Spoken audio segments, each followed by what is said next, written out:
Welcome to the IEP in a Minute series. In this module, we'll review the special factors section of the IEP.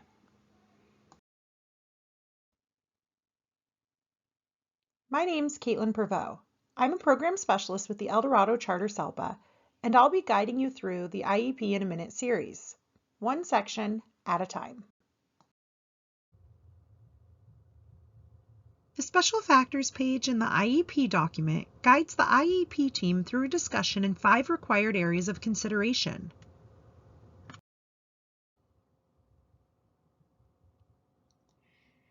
These areas include assistive technology, or AT, low incidence disabilities, needs related to vision and hearing, a student's English learner status, and whether the student's behavior impedes the learning of self or others.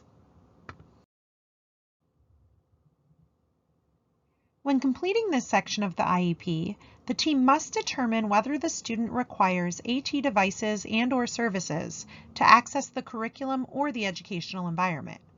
While technology may be provided as an accommodation to any student, identifying AT as a special factor generally indicates that an AT evaluation has already been conducted and that it was determined that technology is necessary for access.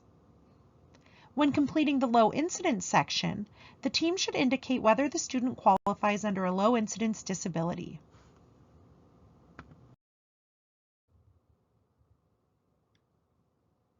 For students who are identified as English learners, the IEP team must address 3 areas.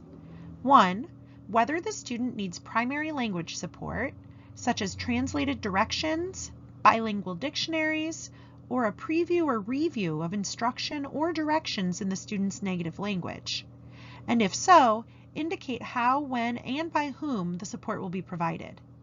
2, where the student will receive their required English language development, or ELD.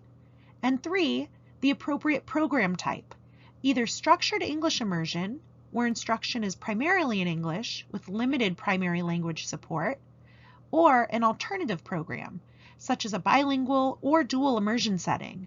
If this is selected, make sure to include a description. The last component of special factors addresses behavior. The IEP team must determine if the student's behavior impedes learning of their self or that of others. Check yes if there is a pattern of behavior supported by data or assessment that shows that the behavior is interfering with access to instruction. This may include, but is not limited to, frequent disruptions, task avoidance, aggression, eloping, or emotional dysregulation. If there is no behavior that impacts learning, check no. When yes is selected, clearly describe how the behavior impedes learning, and make sure to be specific. Also, include the positive behavior interventions, strategies, or supports that the team will be implementing to address the behavior. Next, the team must determine whether a student needs a behavior goal, a BIP, or both. Instances for when a goal alone might be appropriate could include when a replacement behavior or coping skills is teachable through counseling, occurs in specific situations, or is already improving with current supports. However, if the behavior is frequent, intense, or unresponsive to interventions, or the function is unclear, an FBA should be completed to develop a BIP. A BIP is also needed when the student requires structured adult responses, environmental modifications, or safety planning.